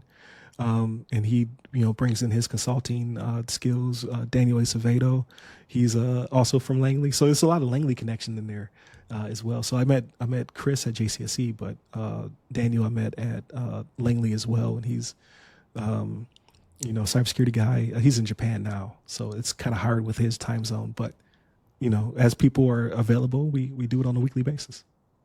And I love that those connections you made in the middle of your career, you were able to reconnect and create something meaningful like this. Oh, absolutely. Like, so the military community is just awesome. Like the friendships you make, the bonds, and then how you can just not talk to each other because of busy or on the other side of the world, and then when you see each other again, it's just you reconnect, and it's family. It's awesome. It really is. It is family. Now, I want to talk about your transition out of Turkey, out of the Air Force, but I do have one question for you because, your mom told you which recruiters to go to. Right. You've done an entire Air Force career and a lot of joint work. Let's say one of your children or one of your friends' kids is thinking about joining the military. What would you say to them And which recruiter would you send them to? Coast Guard. No, I'm just playing. No, so I've worked with them in Alaska. Like they're awesome too. But I'm always going to have a bias towards the Air Force because just the quality of living. But after working with all the services, like you're all getting amazing training. You're all making amazing bonds. Promotion's actually quicker in other services than it is in the Air Force. So I would say you can go to any service and you can excel and you can do really well. But I would still lean towards Air Force for quality of life. We spend more money on our personnel. Absolutely. I wish I had joined the Air Force. Well, now I wish I had joined the Coast Guard. Like talking to those guys, they live in life. They're like, yeah, I deployed to Puerto Rico. I'm like, All right. So you had an actual retirement ceremony, forced into it, but I'm glad you had one. Right. Now, normally when you retire, you're at a base in CONUS stateside, and it's very easy to connect with all these transition classes and training. What was it like doing this from Turkey? Rough. So, and Interlake does, like, again, they're doing their best with what they have, but it's such isolated base. They can't do like the VA examinations and things of that nature. TAPS was good, but again, because of the lockdown situation, like when I did TAPS, we had just got hit with another wave of COVID. So I did my TAPS from my my base housing, and I had to Zoom into the one that was happening on base. And I wasn't the only one, right? It's a small population. We're all in close to each other, and you can't really go anywhere else. So when it came time to do the screenings, they were like, hey, we don't have that here. So, because people don't retire from here. So if you want to do it, you have to go up to Germany, but it's on your own dime, right? I couldn't really negotiate a way of getting up there. There was no need to TDY or anything like that. So I didn't want to spend the leave or the money because I'm preparing to retire. So they said, okay, well, you're going back down to MacDill, so they can handle it. You'll be fine. Then when I arrive at MacDill, they're like, you're not assigned here. So I had to wait to do my examinations till after my retirement. But luckily, there's a very strong community down here for veterans where I was able to quickly, knock them out and get my ratings and all that good stuff after the transition. But yeah, it was pretty difficult. And then when it came to doing my skill bridge, I did one with a local company called Spathe. Real cool. They work for all the cool guys, right? Their leadership is a bunch of people I supported when I was active duty. So that was cool. But unfortunately, it didn't have work for me. So I had to luckily pivot to 4 Block is another kind of like a Hiring Our Heroes and so forth. So I pivoted to 4 Block after my retirement because of a suggestion from Jeff Lodick. So he's down here as well. Still, he's retired, and he's a course instructor. So he said, hey, go to 4 Block. We'll expose you to a bunch of civilian companies as well. And then maybe that'll be your path forward since you can't necessarily get into contracting right now.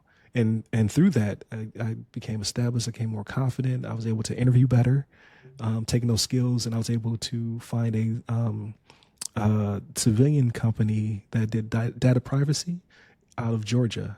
So they took a risk on me, right? Because again, it's not apples to apples when it comes to what we do in the military versus what people do in the private sector. But after interviewing with the guy who would become my boss, Steve Haley, a Marine veteran, he understood what I had done and what I could do, and what I had an aptitude for, and I was able to get my foot in the door, which then set me up for several jobs later.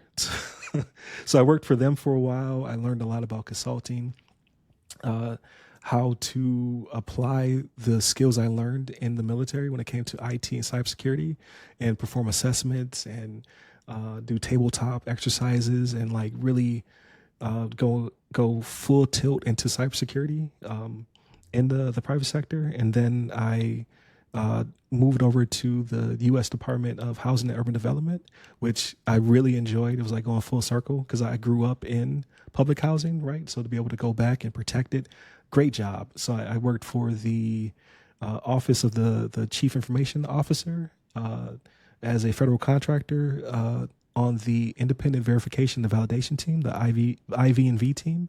So I made sure that those contracts that were supporting HUD were doing their due diligence, were implementing the proper security standards and things of that nature, and then I can consult to up those things if necessary. But unfortunately, the whole Doge thing happened. The contract was killed. So then I pivoted. Luckily, again, my network, right? So a friend of mine, Chris Jones, chief I worked for, knew another chief, Tori Hickson, who worked for Discover, and he was looking to establish a team. He needed a cybersecurity guy. So I interviewed with him again, setting the groundwork for what I was capable of doing for a bank. And I transitioned to a Fortune, I think they're Fortune 500, company in finance. So I'm doing a principal technology risk manager. And then we were recently absorbed by Capital One. They bought us. So now I work for a Fortune 100 company doing cybersecurity risk management and applying those skills I learned in the military for the financial sector. I believe cybersecurity is national security. So whether I'm working for a defense contractor or for a for-profit institute, as long as I'm protecting people, I still feel I'm accomplishing that national security mission. So I love it. That is a fantastic transition story, and I'm so glad you're able to leverage your network. A moment ago you talked about maybe that second or third gig after getting out, they took a risk on you, and the boss was a Marine. So, what did it mean to you that you didn't have to translate everything Air Force into civilian speak because you were working for a veteran? It's leaps and bounds. When it came to, because when I initially started talking to people, they're like, I don't understand what any of this means. And you try to take all the jargon out, but it's still so much jargon. And it's not apples to apples, right? Like the things we do in the military are so entrenched into national defense and security that they go leaps and bounds above what you would do in the civilian sector, right? Because a lot of it comes down to the bottom line. Like we don't have the budget to be, tier one security safe. We have to take some risk and things of that nature. So it's kind of hard to explain what you do because it's kind of like speaking Greek. And then you throw on top of it, when I was a teenager, I was in charge of all this equipment, all this money. And then in my 20s, I'm managing all these people.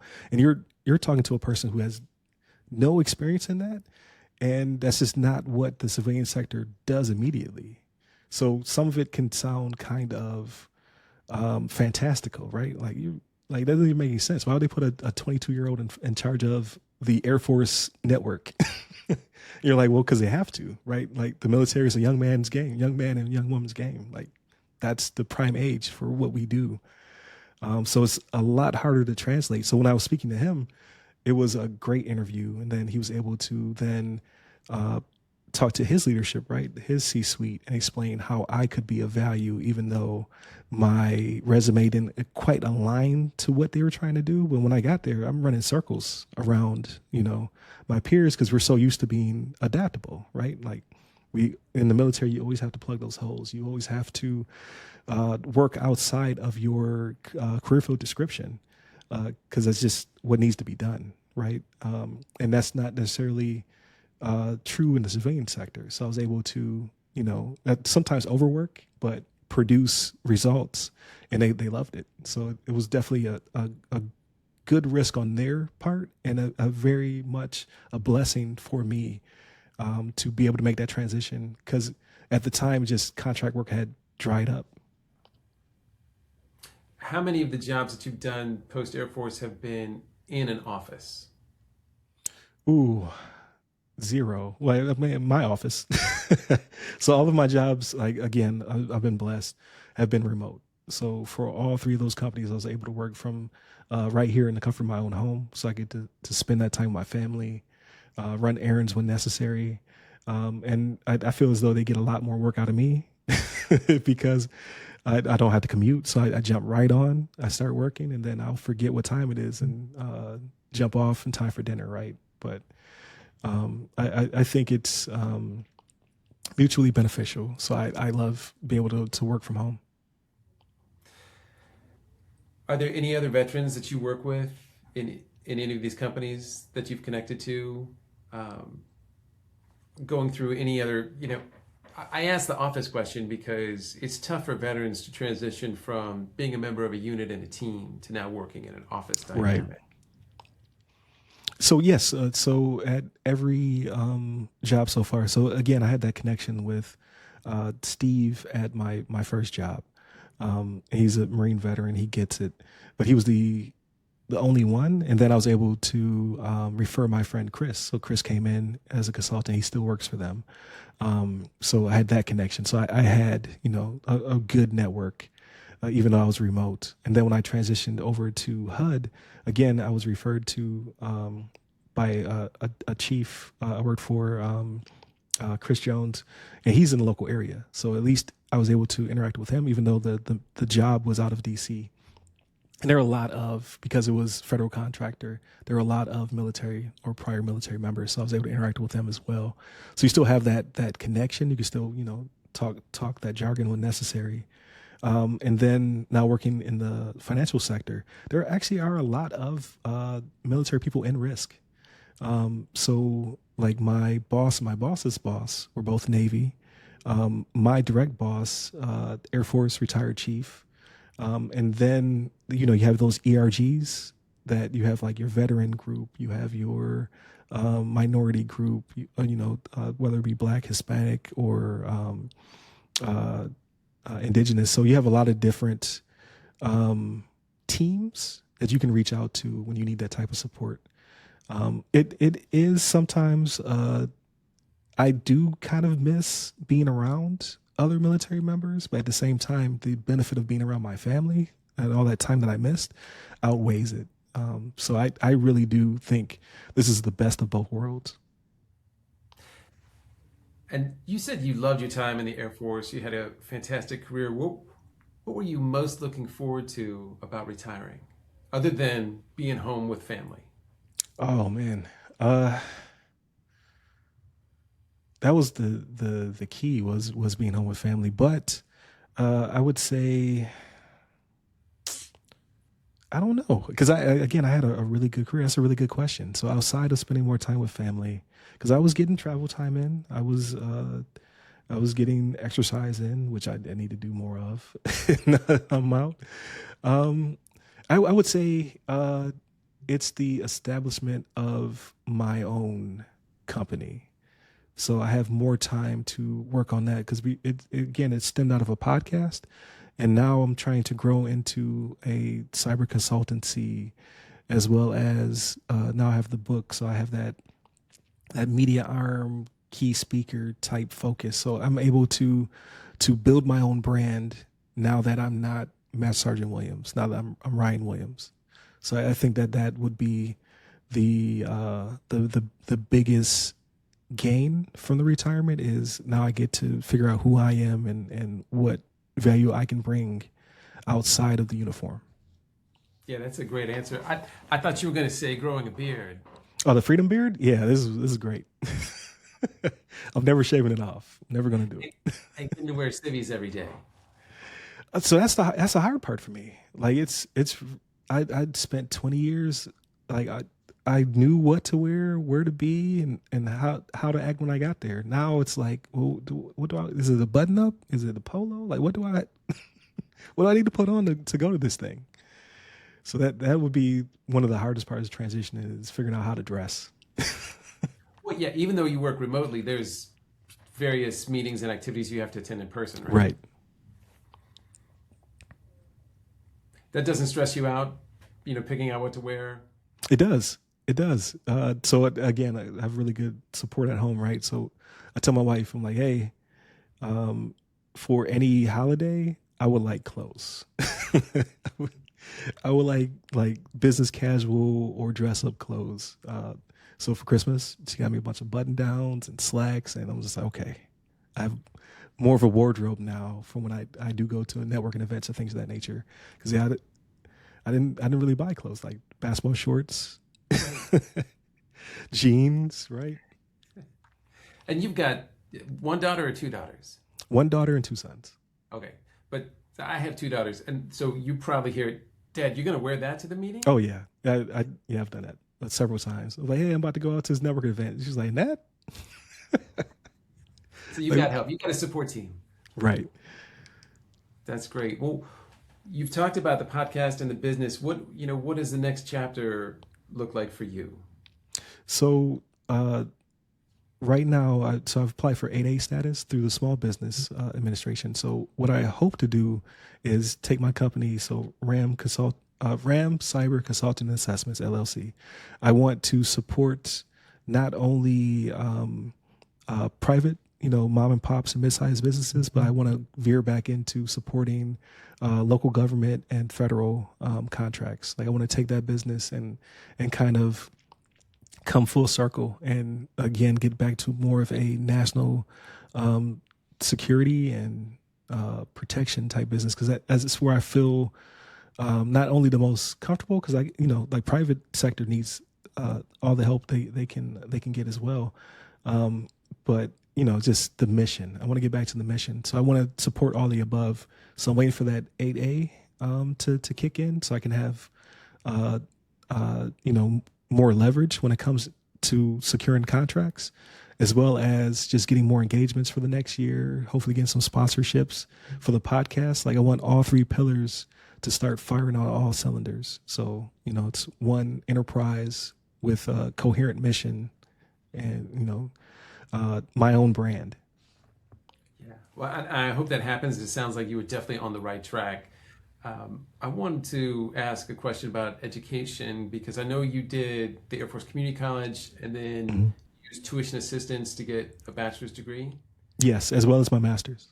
So where did you do your master's and when did you do that? So I did my master's 2019 through 2020. So I graduated just after the pandemic. So right before going to Interlic, I finished my master's in cybersecurity and information assurance. So I pivoted back. So I did one class of it was like psychology counseling or something like that, and I was like, it's not for me. So like I enjoy it, but I don't really want to pursue it any further. So I said, okay, I need to pivot back, and I through JCSC, I started to really roll through a lot of really good certifications. So I had my PMP, right, my project management professional. I had my CISSP, my cyber information system security professional, CEH, certified ethical hacker. I'm forgetting one, but so I'd been rolling through these certifications and really established myself as a cyber professional in the military. So I said, okay, let me pursue my master's in the same wheelhouse. And through Western Governors University, I finished about, I think it was somewhere between 15 to 18 months. I finished my master's, and then I PCS'd to Interlic. So I really, like, I tell people, like, just knock out the education while you're in the middle of getting your education, right? Like you're already in student mode throughout your entire military career. You're always learning something. You're always attending the class. You're doing leadership. You're doing technical training. Go ahead and get a class in or two while you're doing that, and get the tuition assistance to pay for all that. So that way you can transfer your GI Bill, or you could do something different if you decide to do something different. So now my children and my wife get to use those benefits for their education, because my education is already complete. And that's an amazing benefit that you earned. Yeah, it's amazing. Like again, like I joined because I was like, school is beating me down, and now like through that I got a lot of discipline. I got a lot of assistance and mentorship, and I was able to go all the way through my graduate degree. So if you went back and told your 19-year-old self who was walking through the Air Force store that you're making the right decision, would you do that? Oh, absolutely. I'm like, this is going to be one of the best, aside from marrying your wife. This will be the second best decision you make in your life, it will take you very far. And I love my career. It's going to be very hard. You know, like the second part of my life is going to be very hard to top what I did in the military. But that's my goal, is to take all of those skills and all those resources I gathered when I was in the military and now go into this next phase and hopefully do something or be part of something that's also amazing. Well, and it sounds like you are, Ryan, and I want to thank you for walking us through your entire life and career and plans for the future. It has been fantastic to hear your Air Force story of service. So thank you for your service. I appreciate it. Thank you for your service. Yeah, thank you. And looking forward to hearing about your next chapter and listening to your podcast. I appreciate it. Thank you. This is an amazing experience. So I greatly appreciate it. Is there anything about your life or career that I didn't ask about that you want to tell us? No, I think we nailed it all. Like I'm from the east side of Buffalo. I'm just amazed at all the blessings that I've received throughout my life and having the experiences that I gained through the military. And I just want to continue to take that with me in the future and hopefully help out somebody else who's trying to, you know, be part of something bigger than themselves. Because it was an amazing ride. Excellent. Thank you so much, Ryan. Thank you.